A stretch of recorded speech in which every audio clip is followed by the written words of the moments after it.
Ternyata di lapangan tidak banyak yang paham apa itu P5.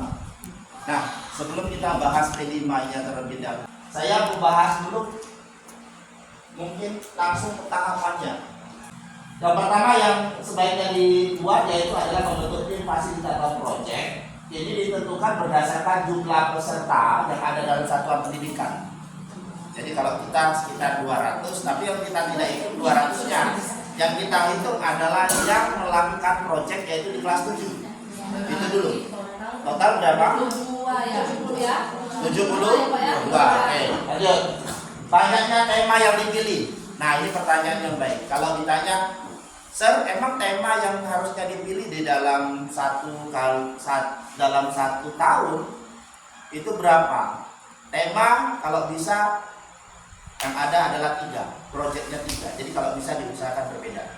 Bagaimana Pak kalau misalnya ternyata kami antara tema satu dengan tema yang lain itu tidak berkelanjutan? Saya setelah beberapa hari kemudian banyak berbincang, kalau bisa antara tema antara urutan kegiatan yang satu dengan proyek yang lain kalau bisa berhubungan, berkesinambungan. Oke ya Bapak Ibu ya. Kemudian jumlah jam pengajar pendidik yang belum terpenuhi atau dialihkan untuk proyek profil. Kemudian yang paling penting ini pertimbangan lain sesuai kebutuhan masing-masing satuan pendidikan. Berikutnya Bapak Ibu lanjut. Jadi Bapak Ibu, langkah pembentukan tim fasilitator di sini pimpinan dalam hal ini kepala sekolah menentukan seorang koordinator sudah dilakukan. Kemudian mempunyai SDM yang cukup, koordinator project dapat membentuk koordinator di level kelas. Jadi siapa yang posisinya sebagai wali kelas itu akan menjadi koordinator di kelasnya masing-masing. Kalau ada yang nanya kenapa ini perlu dibentuk, karena nanti yang bertanggung jawab untuk penginputan namanya raport itu masing-masing wali kelas. Nanti cara menginputnya bagaimana? Sebenarnya sudah beberapa waktu yang lalu saya sudah dapat ada contoh raport yang benar-benar mudah untuk kita adopsi. Dan saya rencananya di sekolah saya juga pakai itu. Ya, oke. Berikutnya di sini pimpinan satuan pendidikan bersama koordinator proyek memetakan pendidik dari setiap kelas apabila SDM terbatas, perwakilan dari masing-masing fase untuk menjadi tim fasilitator project profil. Ini kalau di kendaraan di lapangan kita bermasalah. Sedangkan saat ini untuk posisi guru insya Allah cukup. Jadi kita tidak termasuk. Kemudian koordinator mengumpulkan dan memberikan arahan kepada tim fasilitator project untuk merencanakan. Nah, intinya seperti ini Bapak Ibu. Kalau seandainya yang akan melaksanakan ini jumlahnya 10 orang, kalau 10-10-nya berembuk itu mungkin akan sulit. Jadi tim intinya dibuat tim kecil. Ini saya mengibaratkan di sekolah saya. Di sekolah saya minta saya, Bu Ning, Pak Mahmudi, dan Bu Eni selaku wakil kurikulum. Kenapa ini dibentuk? Nanti tim ini yang akan bertanggung jawab untuk membuat yang namanya proyeknya, urutannya. Nah, sekarang saya tanya, Bapak Ibu sudah paham belum urutan pembuatan proyeknya ada berapa? Secara garis besar, Cuma sampai tim doang. secara garis besar nanti saya contohkan secara urutan. Sekolah raba-raba. Oke, ini Bapak Ibu, pembagian peran dan tanggung jawab. Ini satuan pendidikan, artinya ini ditanggung jawabin oleh kepala sekolah. Menyiapkan sistem dari perencanaan hingga evaluasi dan refleksi proyek profil di skala satuan pendidikan, termasuk sistem pendokumentasian proyek profil. Sistem ini juga dapat digunakan sebagai portofolio satuan pendidikan. Jadi sekarang yang namanya pendidikan, Bu Lince, kita punya yang namanya rapor pendidikan. Nah, pasti Bu Lince paham itu sama teman-teman yang lain. Rapor pendidikan itu akan berkontribusi tergantung dari gurunya. Dan nanti proyek yang kita buat itu Bapak Ibu, kalau memang Bapak Ibu nanti kita sudah selesai sampai ke aksi nyata kemudian yang lain, itu boleh Bapak Ibu upload di PNN. Secara otomatis itu akan terbaca. Termasuk juga ini sekaligus saya memotivasi kalau di antara Bapak Ibu ada yang ingin seperti saya ikut ke sekolah menggerak, itu nanti terbaca Bu Lince. Begitu di rapor pendidikan khusus ditanyakan apakah di sekolah Bapak Ibu ada sekolah penggerak, begitu ada 1B langsung poinnya. Ya. Dan nanti hal-hal seperti ini langsung terbaca otomatis. Ya, jadi ini sekaligus saya memotivasi Bapak Ibu. Mulai hari ini kalau Bapak Ibu sudah ada aksi nyata, sudah ada proyek, nanti kita ke depan kita bisa ambil. Ya. Oke, lanjut berikutnya. Mengkomunikasikan. Nah, ini juga yang menjadi tantangan. Kami merencanakan di bulan Oktober 1 bulan penuh. Full. Kenapa pertimbangan 1 bulan penuh? Karena kemarin hasil kesepakatan dengan guru-guru, kalau kita dibuat seminggu 1 kali, itu jamnya memang betul ada, tapi kami akan kesulitan pada waktu menyusun proyek. Ini maaf, ini hanya sharing saja. Nah, jadi di sekolah kami rencanakan di bulan Oktober itu selama 4 minggu full. Nah, poin ke ini Bapak Ibu, ini yang mungkin saya akan komunikasikan lagi ke Ibu Kepala Sekolah saya, Bu Helmi. Perlu wajib yang namanya ini dikomunikasikan. Takutnya nanti wali murid nanya, ini ngapain? Misalnya proyeknya menanam. Yang hari anak-anak bawa cangkul, bawa sabit. Pasti jangan bertanya, ini nggak sekolah Pak. Nah, kita harus sosialisasikan hal-hal seperti ini biar tidak jadi kerikil, tidak jadi pertanyaan orang tua. Ya, oke, lanjutnya memastikan beban kerja ini dipertahankan. Nah, ini juga Bapak Ibu. Artinya Bapak Ibu yang kebetulan mengampu di kelas 7, ini saya bicara struktur kurikulum dulu ya Bapak Ibu. Struktur kurikulum secara garis besar itu tidak berubah. Matematika itu tatap muka 5 jam hitungannya secara garis besar ya Bapak Ibu. Tapi yang tatap muka itu 4 jam, yang satu khusus untuk proyek. Bahasa Inggris 3 jam tatap muka, 1 jam proyek. Jadi diambil satu-satu. Kalau ditanya berapa proporsinya, dari semuanya antara 20 sampai 30% jumlah dalam 1 tahun. Makanya kalau ada ditanya, Pak, kira-kira berapa jumlahnya secara 1 tahun? Untuk SMP totalnya 360 jam. 360 jam. Oke, kita lanjut. Berikutnya, nah di sini kalau ada Bapak Ibu yang BK ya, basicnya kalau di sekolah saya ada Bu Ning, BK juga ikut terlibat untuk mempersiapkan apa? Emosi dan secara emosi dan yang lain-lain. Karena takutnya nanti pada waktu yang namanya anak ada hal-hal tertentu yang kita tidak bisa prediksi secara emosinya, dan BK itu bisa terlibat. Dan terakhir, menyediakan kebutuhan sumber daya serta dana. Ini ya, maaf Bu Linca. Ya, sama Bu Umi ya. Jadi Iya. Karena sebenarnya ini maaf sekaligus sosialisasi juga. Saya sempat diskusi juga sama Ibu Kepala Sekolah saya, khusus untuk yang namanya kurikulum merdeka. Selama kegiatan seorang kepala sekolah dan bendahara itu memposisikan dana untuk pengembangan SDM, itu akan terbaca di rapor pendidikan. Dan dengan berapa persen mungkin yang masuk ke untuk peningkatan SDM itu akan terbaca nanti secara by system. Karena sekarang semuanya online ya Bu Linca ya, pasti seperti itu. Itu saya hanya menyampaikan, artinya kalau sekolah sudah ada kontribusi untuk peningkatan SDM yang ada, termasuk dengan peningkatan IKM, proyek dan yang lain, itu akan terbaca by system. Oke. Berikutnya ini Bapak Ibu, ini koordinator kerjaannya. Nah, ini kerjanya kita ini. Saya ya. Oh ya. Ya. Mungkin untuk semester ini mungkin Miss Kelly ya, tapi mungkin untuk berikutnya sama seperti di sekolah saya. Jangan buat omongan baru. Saya jujur ini sharing, ketika di SMP saya diminta juga untuk koordinator Bapak Ibu, tapi saya bilang saya hanya 1 semester berikutnya saya balikan ke Waka Kurikulum, karena ini memang wilayah kerja Waka Kurikulum yang lebih berkompeten ya, hanya untuk sesaat ya. Ya, berikutnya Bapak Ibu, ini ya koordinator bisa dari wakil kepala satuan pendidikan atau tenaga pendidik yang memiliki pengalaman dalam mengembangkan dan mengelola proyek. Ya. Oke, kenapa itu saya ambil? Karena untuk di bagian itu saja. Selanjutnya kembali. Berikutnya mengembangkan kemampuan kepemimpinan dalam mengelola proyek. Berikutnya pengelolaan sistem. Ini Bapak Ibu ya, memastikan adanya kolaborasi. Memastikan alur proyek profil memiliki aktivitas yang kaya dan beragam. Yang terakhir memastikan rancangan asesmen. Nah ini perlu adanya rancangan asesmen. Makanya tadi saya tanya, Bapak Ibu secara garis besar, kalau kita memetakan berapa jam, setiap pertemuan itu ada. Yang saya syukuri di SMP 4 kemarin istri saya cerita sudah mulai sosialisasi, alhamdulillah. Sudah mulai lagu P5.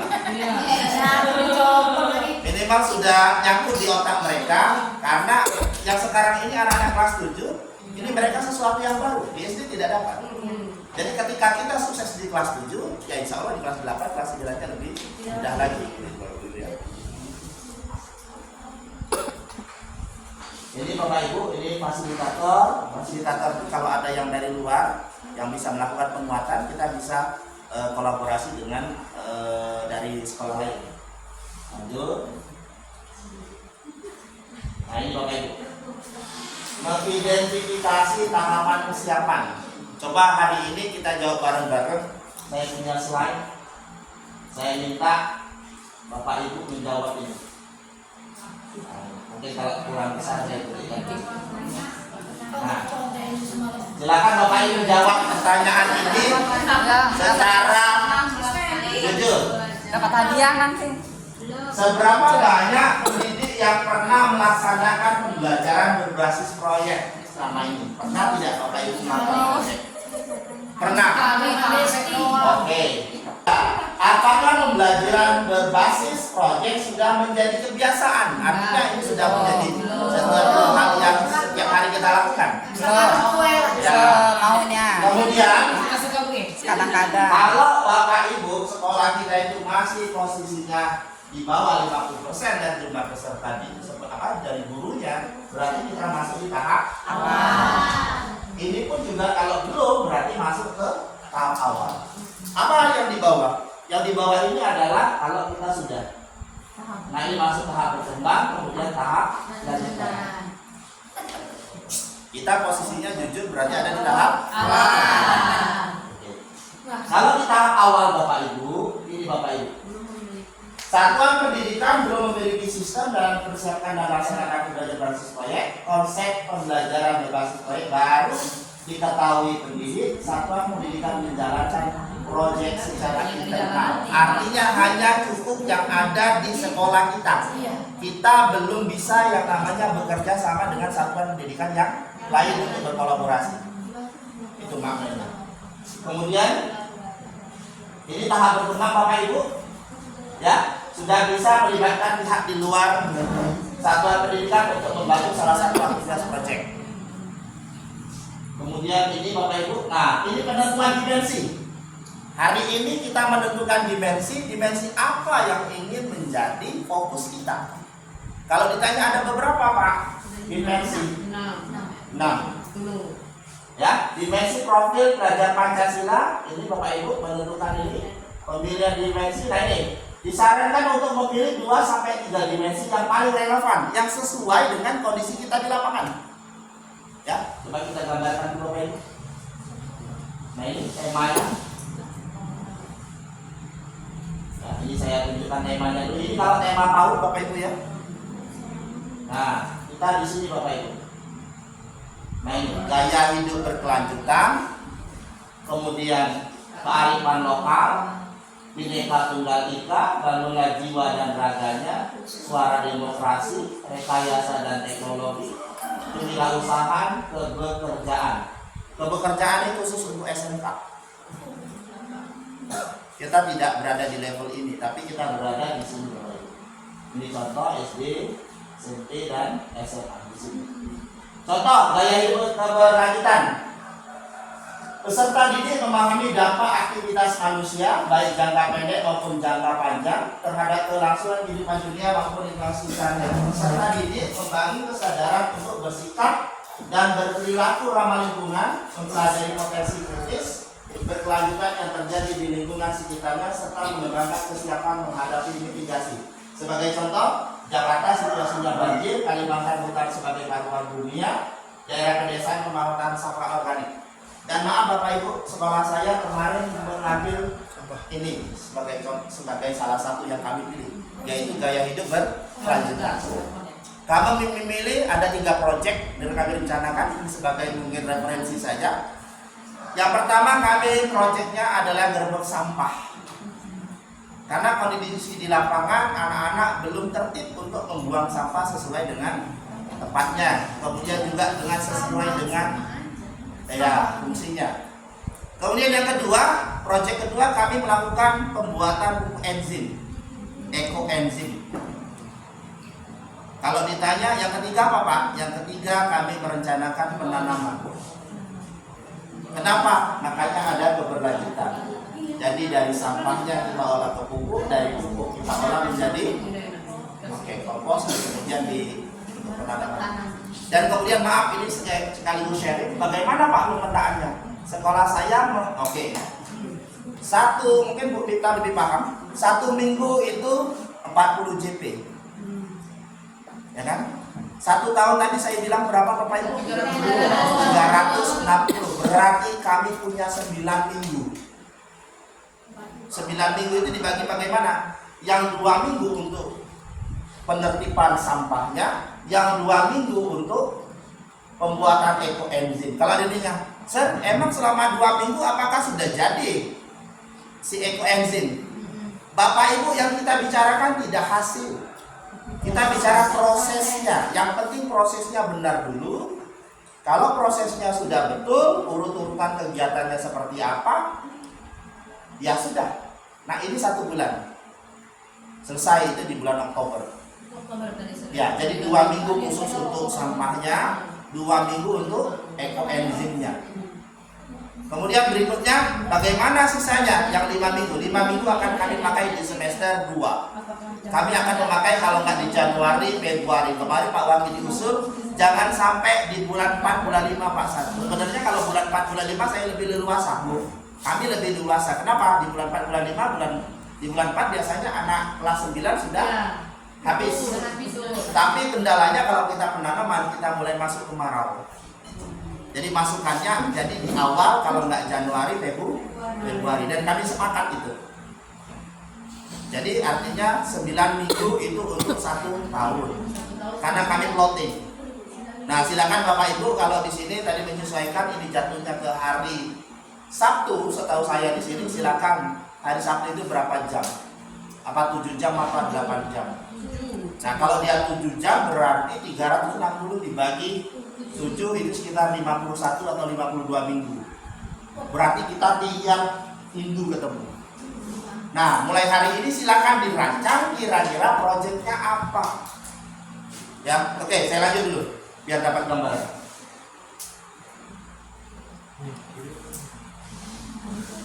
Nah ini Bapak Ibu ya, contohnya ya, ini dimensinya. Saya lanjut. Nah ini Bapak Ibu, ini posisinya gambaran kalau tahap awal. Ini untuk SD ya Bapak Ibu ya. Kalau untuk SMP 3, ya memilih 3. Kemudian satuan pendidikan bentukan isu yang sama untuk setiap tema. Nah ini juga perlu dipahami. Kalau kita masih tahap awal berarti antara misalnya ada 3 kelas 71, 72, 73 itu sama temanya.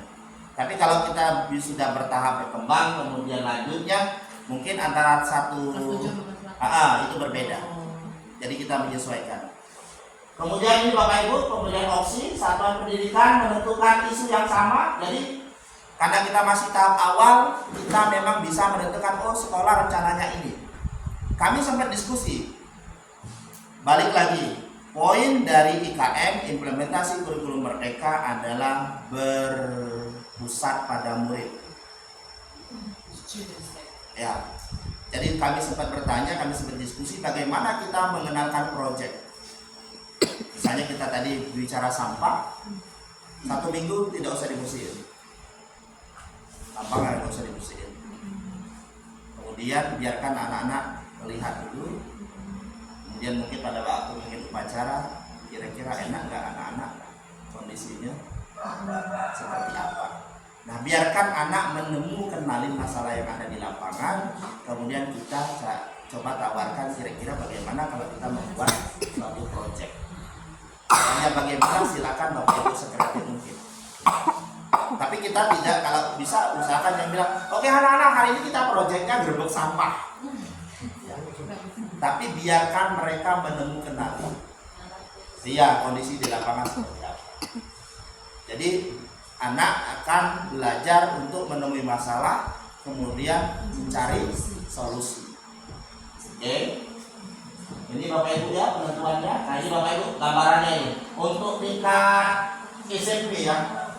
Di sini Bapak Ibu ya kita levelnya 3 sampai 4. 3 itu paling minimal.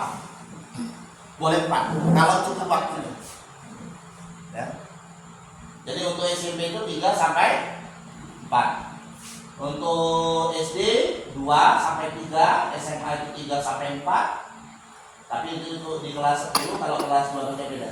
Kita berada di fase D. Ya, SMP itu berada di fase D. Ini Bapak Ibu contohnya. Nah ini pemilihan tema dan dilakukan berdasarkan tahap persiapan. Kita tadi melihat lagi persiapan sekolah kita seperti apa. Boleh juga dihubungkan dengan kalender belajar nasional. Contoh nih, gaya hidup berkelanjutan dilaksanakan menjelang Hari Bumi atau tema Bhinneka Tunggal Ika dilaksanakan menjelang Hari Kemerdekaan Indonesia. Jadi boleh pemilihannya waktunya sesuai dengan momen yang ada. Kemudian di sini isu topik yang sedang hangat, boleh ini kemarin sempat dibilang ada teman dari SD Argo Mulyo, kenapa mereka memilih penanaman? Ya Pak Depi, kebetulan kemarin sempat isi juga penanaman jagung mereka pada waktu. Kenapa? Karena terjadi perang Ukraina Rusia. Jadi anak-anak dibawa bahwa kondisinya kalau terjadi perang berarti kekurangan makanan. Kalau kekurangan makanan berarti kita butuh sumber makanan. Makanya ditanamlah jagung. Beliau cerita nanam jagung pertama kuning semua. Nanam buah tapi kecil-kecil dan kuning. Apakah itu salah? Tidak juga Bapak Ibu. Fokusnya tadi kita tidak bicara produknya, tapi kita bicara prosesnya seperti itu ya. Oke. Ini Bapak Ibu penentuannya ini. Nah, kita sudah paham belum dengan CP? Jadi kalau ditanya hubungannya apa Pak nanti kita ini sebagai contoh ya, penggambaran alur proyek penguatan. Ya kalau saya ditanya, Sir, yang model sekarang yang paling hit apa? ATM ya? Amati, tiru dan modifikasi. Karena posisi sekolah kita posisinya bukan sekolah penggerak, artinya kita juga mendapatkan informasi itu mungkin sepotong-sepotong, berbeda dengan sekolah penggerak Bapak Ibu. Mereka langsung dapat bantuan dari pusat, mereka dapat coaching dari pusat. Jadi karena kita posisinya sekolah yang bukan pelaksana langsung, ya artinya kita pada tahap belajar bersama, kita lebih baik melakukan ATM, amati, tiru dan modifikasi. Caranya bagaimana maksudnya? Kita ambil sekolah-sekolah yang sudah melaksanakan, kita sesuaikan dengan kondisi di lapangan di sekolah kita saja. Seperti itu ya. Oke, ini analisisnya oleh Bapak Ibu. Nah ini programnya ini. Saya kesini dulu Bapak Ibu. Nah ini merancang alokasi waktu. Sebagai contoh ya Bapak Ibu, ini dasarnya Kemendikbudristek RI nomor 56 M 2002 ini pedoman penetapan kurikulum kemudian belajar ini tahun 1 sampai 2. Ini tadi, nah ini Bapak Ibu dasarnya ini. Isi dari Kemenpandekbud itu tadi ini isinya ini. Jadi SD kelas 1 sampai 5 itu 252 JP, SDM ini 224. Nah ini kita di sini dasarnya ini 360. Kelas 7 dan 8. Tapi nanti kalau untuk kelas 9 jumlah jamnya hanya 320. Ini dasarnya. Kita bisa berbicara dasarnya mana ini. Kemudian ini Bapak Ibu, ini fasenya. Kita berada di sini. Usia mental kurang lebih 9 tahun, fase D ya. Di sini Bapak Ibu. Ini kalau ini untuk yang SMP ya. Oke, pendidikan khusus. Kemudian di sini saya gambarkan ini. Nah ini contoh Bapak Ibu. Nah ini fase pendidikan kesetaraan ini. Jadi di sini kita, kalau total kelas 7 sampai kelas 9 itu jumlahnya 1080, kurang lebih selama 3 tahun. Jadi kalau kita tadi pecah 360 sama 320 tahun. Nah ini Bapak Ibu, ini contohnya saya sudah ambil. Nah ini Bapak Ibu, biar kita gambar hari ini. Proyek pertama yaitu berkebinekaan global, dimensinya ya Bapak Ibu ya, bergotong royong. temanya itu kearifan lokal. Diperkirakan JP-nya jumlahnya 80 jam. 80. Proyek kedua yaitu berkebinekaan global, bergotong royong, bernalar kritis. Ini temanya Bhinneka Tunggal Ika, diperkirakan 100 JP. Kemudian proyek ketiga yaitu bergotong royong, bernalar kritis. Fokusnya pada tema kewirausahaan, jumlah JP-nya 72. Totalnya kalau SD berapa Bapak Ibu? 252. SD nya Bapak Ibu ya. Nah ini SD Bapak Ibu 200 52 kurang lebih. Nah ini totalnya Bapak Ibu tadi kita hitung. Nah ini 252 JP. Kita SD MI sederajat minimal memilih 2 tema. Ini karena kebetulan sekolahnya siap, mereka memilih 3. Jadi 2 sampai 3 yang wajibnya 2. Sama seperti kita SMP. 3 sampai 4. Kalau ditanya wajibnya berapa? 3. 4 juga boleh kalau leluasa jumlah waktunya. Oke Bapak Ibu, di sini berikutnya kita ke saya langsung ke ini Bapak Ibu ya. Nah ini profilnya Bapak Ibu ya, profil pelajar Pancasila yang kita fokuskan ini beriman bertakwa pada Tuhan Yang Esa, mulia, mandiri, bergotong royong, berkebinekaan global, bernalar kritis dan kreatif. Ini saya ambil tahapannya biar kita ini Bapak Ibu.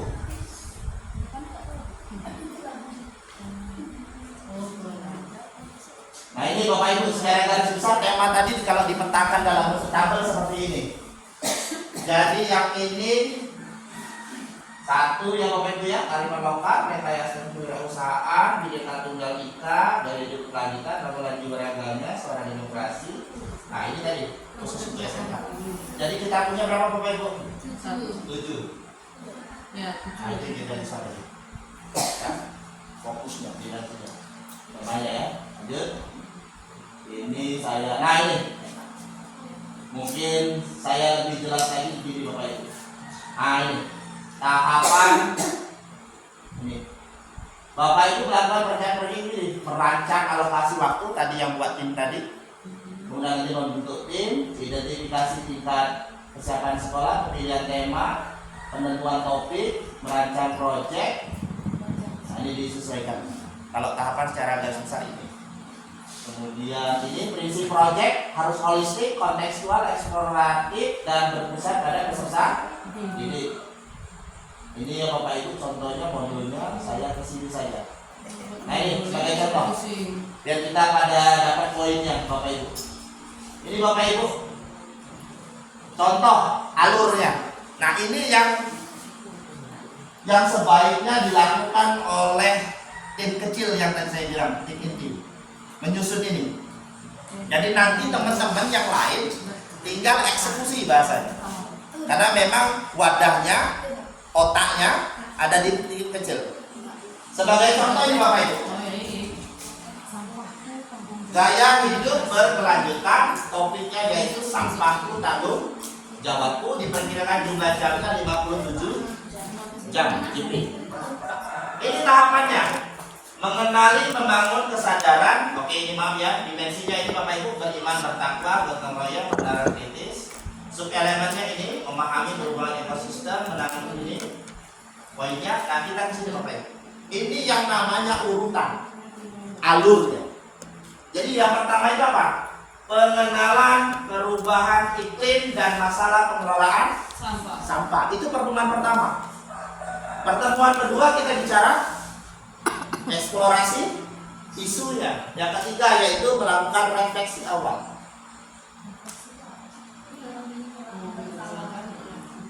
Sempat ditanya, Pak, ini saya langsung kasih contoh. Jadi kemarin saya bicara karena sebagai teman yang sudah melakukan, bukan saya, ini saya cerita.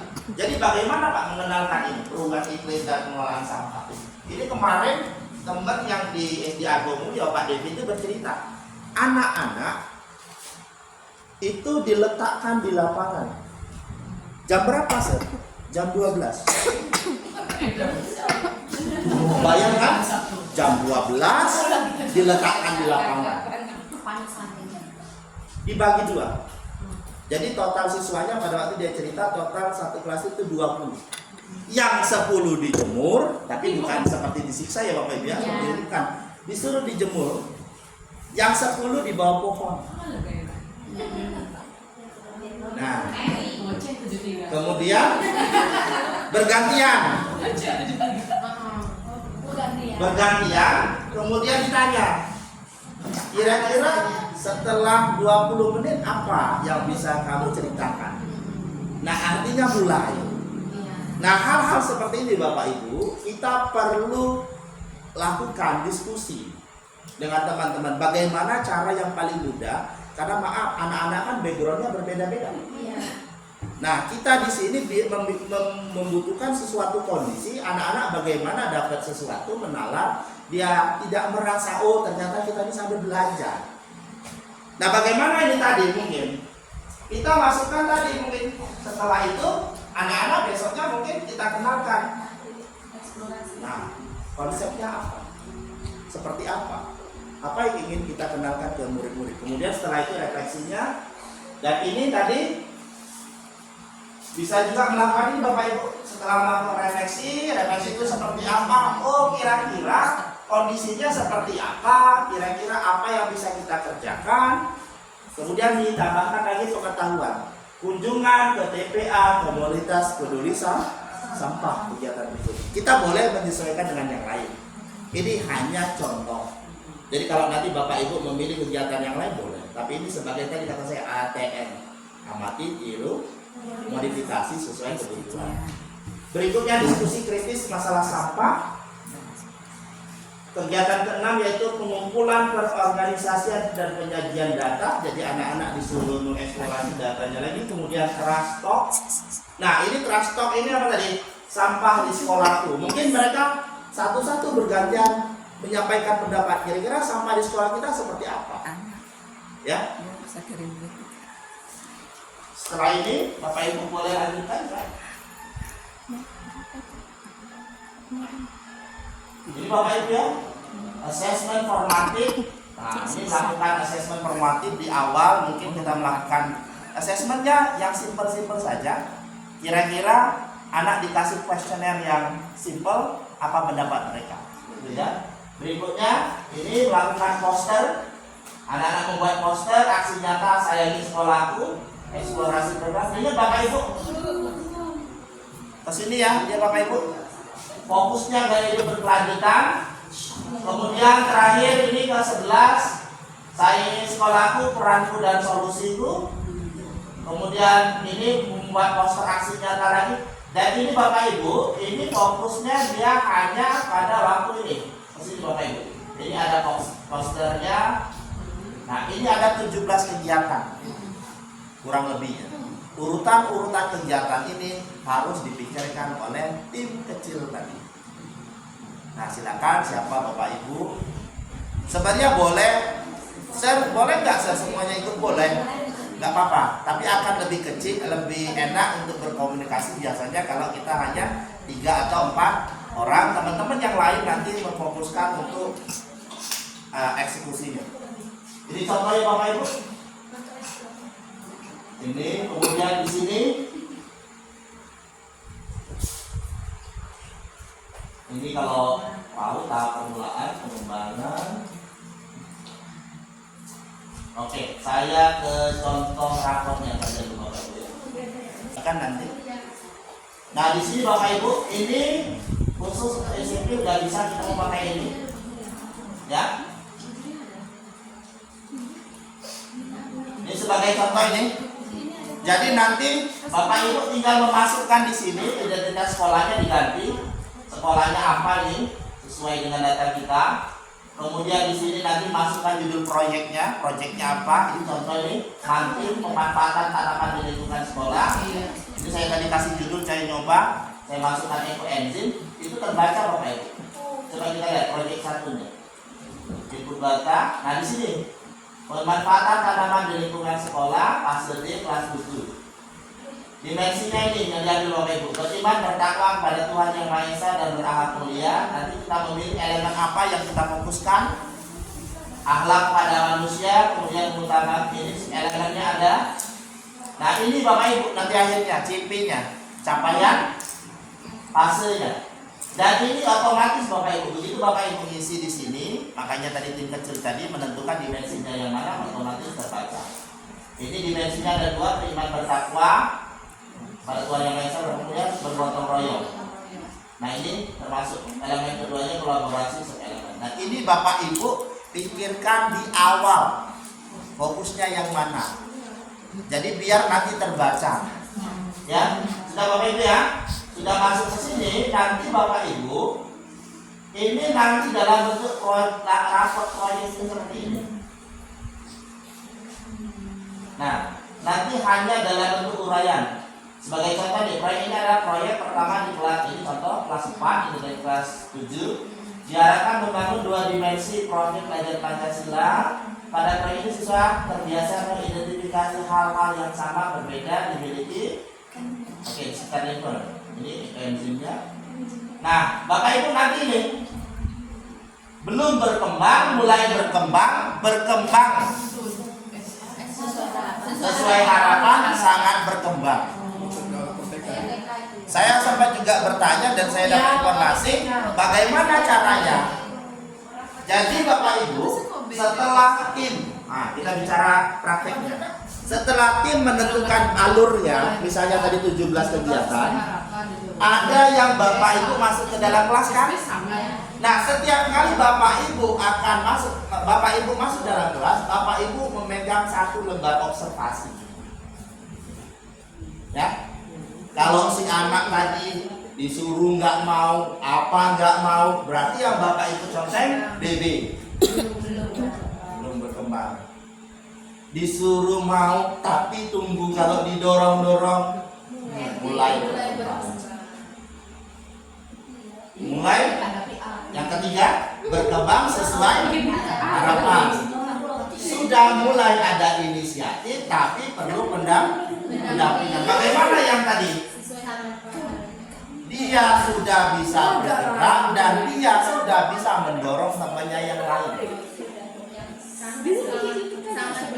Nah, pertanyaannya adalah, Pak, apakah setiap ini kan kita bicara 1 tahun, Pak nih, rapor itu hanya dibagikan setahun 1 kali. Proyek minimal. Ya, saya sempat nanya tadi semalam, memastikan, takutnya saya sulit. Jadi misal tadi seperti sekolah saya Oktober melakukan 2 proyek, Januari Februari rencana 1 proyek, ini kan sudah cukup 3. Itu dibagikan di semester genap. Tapi penilaiannya sesuai dengan jadwal. Dan bagaimana Pak? Diambil yang contoh, dari setiap 18 kali itu mana yang paling baik? Ternyata misalnya si Bandung itu dari 18 pertemuan itu yang paling baiknya itu baru tingkat kedua. Berarti MB yang kita tandai. Kesimpulannya, ya, yang terbaik Bapak Ibu. Jadi selama 17 pertemuan si Danu 16 kali BB. Tapi mungkin di pertemuan ke-17, 18 sudah MB. Yang kita tanya MB yang paling baik.